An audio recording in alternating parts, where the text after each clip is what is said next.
मेरे प्यारे मित्रों, जय हिंद। एकेडमी फॉर एजुकेशन में आपका स्वागत है।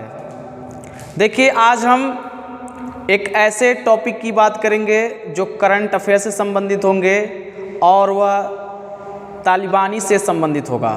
जो अफ़गानिस्तान में अभी तालिबानी जो अपनी सरकार बना चुके हैं, नई सरकार बनाए, उसके बारे में बात करेंगे और तालिबान के इतिहास के बारे में बात करेंगे। ये तालिबान क्या है, तहरीके तालिबान पाकिस्तान है क्या, इसके बारे में बात करेंगे और इसकी शुरुआत कब से हुई ये भी बात करेंगे।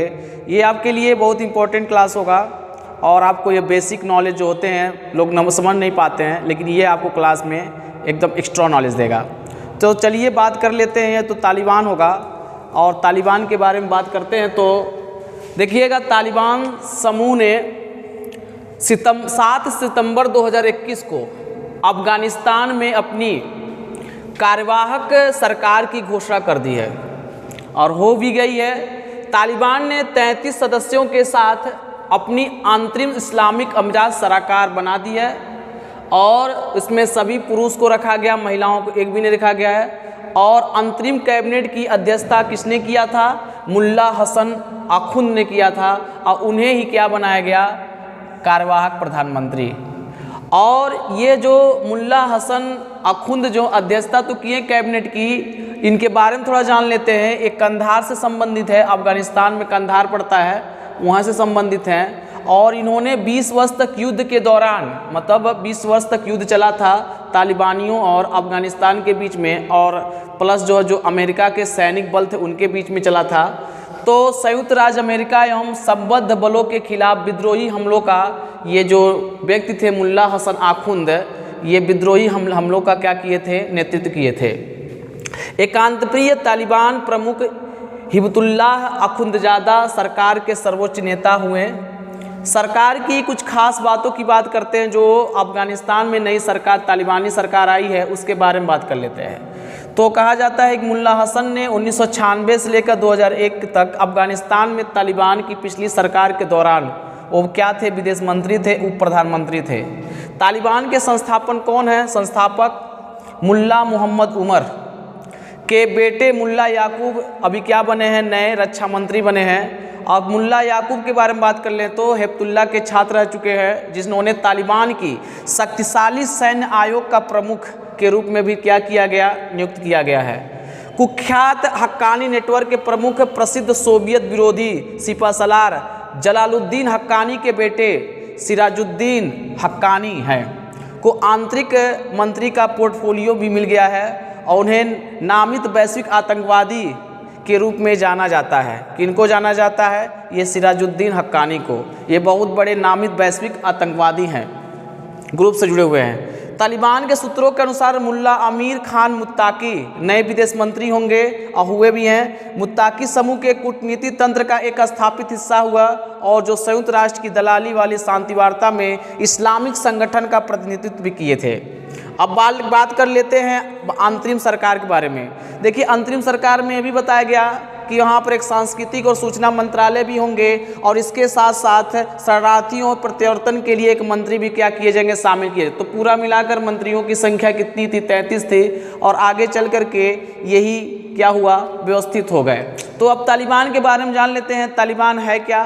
तो देखिए, तालिबान क्या है? एक सुन्नी इस्लामिक आधारवादी आंदोलन है और इसकी शुरुआत 1994 में माना जाता है। कब से माना जाता है? 1994 में। यह दक्षिणी अफ़गानिस्तान में इसकी शुरुआत की गई।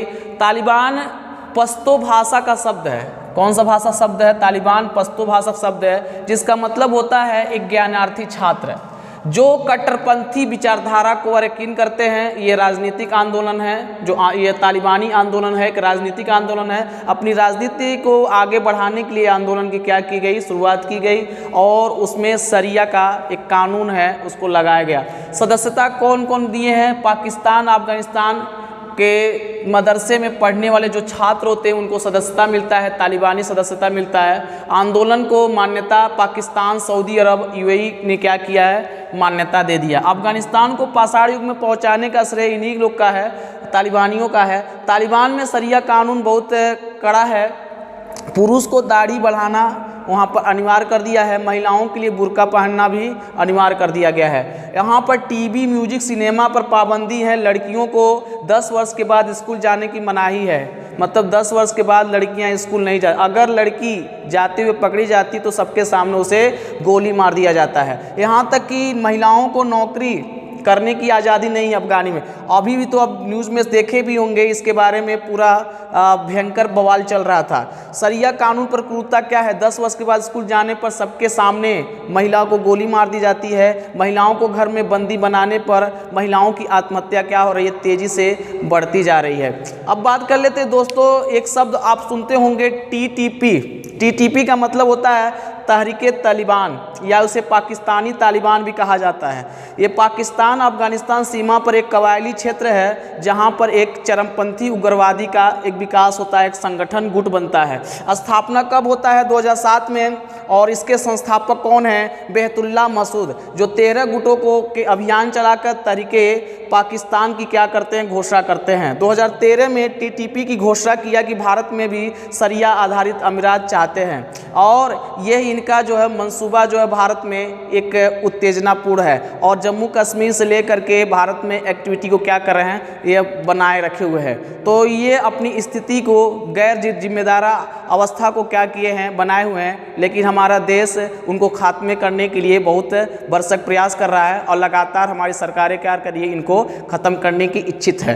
तो 16 दिसंबर 2014 को पेशावर सैनिक स्कूल में TTP ने 126 आतंकवादियों ने, एक उग्रवादियों ने 126 बच्चों की क्या कर दिए, हत्या कर दिए। और ये बहुत घिनौना हरकत था जो पूरे देश को क्या किए, बच्चों को नहीं छोड़े, पूरे देश के लिए क्या था, एक अव्यवस्था का पाठ पढ़ाया।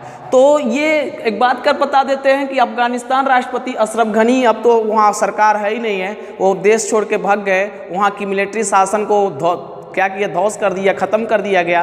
अब वहाँ पर तालिबानी सरकार क्या करी है, अब भारत की अच्छी मधुरता स्थिति को, मित्रतावत स्थिति को देखने के लिए सरकारें क्या है, लगातार काम है। अब देखिए सरकारें किस तरह से काम करती है, क्या अफगानिस्तान के साथ हमारा रिश्ता बना रहेगा कि नहीं बना रहेगा, किस तरह से अब आने वाली सरकारें बात करेंगी। हम मिलेंगे किसी अन्य टॉपिक, किसी करंट अफेयर के टॉपिक में अगले हफ्ते।